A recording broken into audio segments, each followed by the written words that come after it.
My colleague Shuja ul Haq now joins me live from Srinagar. Shuja, many dismissing Prime Minister Narendra Modi's visit as political posturing, but many in the valley see this as a glimmer of hope. What are the kind of reactions that are in fact coming in at this point in time? And also, is there heightened security in the valley? Take us through what's happening around you.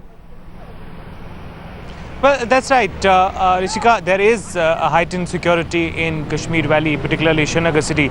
A heavy deployment of security forces, including paramilitary force, can be seen all across. And this in the backdrop of Hartal call being given by the people, particularly in the separatist camps, and also some criticism that this entire decision has met with over past few days. But having said that, there are a lot of people on the ground who need help at this moment.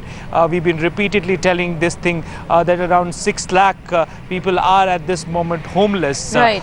There are around more than 1 lakh houses which will completely be damaged, and winters are coming in. It's going to be a very harsh time for the people who are living in Kashmir Valley. So at this moment there will be a lot of hopes pinned on this visit. Absolutely. Whether the Prime Minister will announce something in terms of the relief and rescue or rehabilitation package for the people of Jammu and Kashmir who have been affected by these devastating floods. Well, will Prime Minister Narendra Modi make any big announcement today or not remains to be seen. Shuja ul Haq is going to continue to track developments on this story very closely. But has anything really changed in Kashmir after the deadly floods? Well, my colleague Shuja ul Haq filed this report for us a short while ago.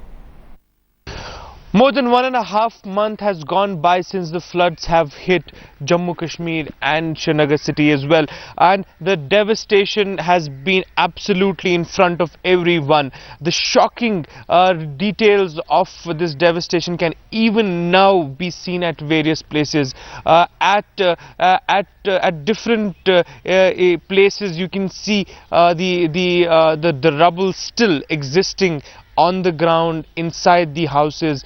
This is one of the schools of Srinagar, and let me tell you that even now the schools have not started functioning. The education sector has been severely hit with about more than 2,000 schools completely damaged with these floods, and school students have still not been asked to attend their classes, and that's the kind of destruction that the floods have brought about. And probably this is the reason why all eyes are towards the Prime Minister's visit, as to what exactly would he be bringing in terms of relief package, and what is the announcement that he will do to provide at least some sort of help towards these people.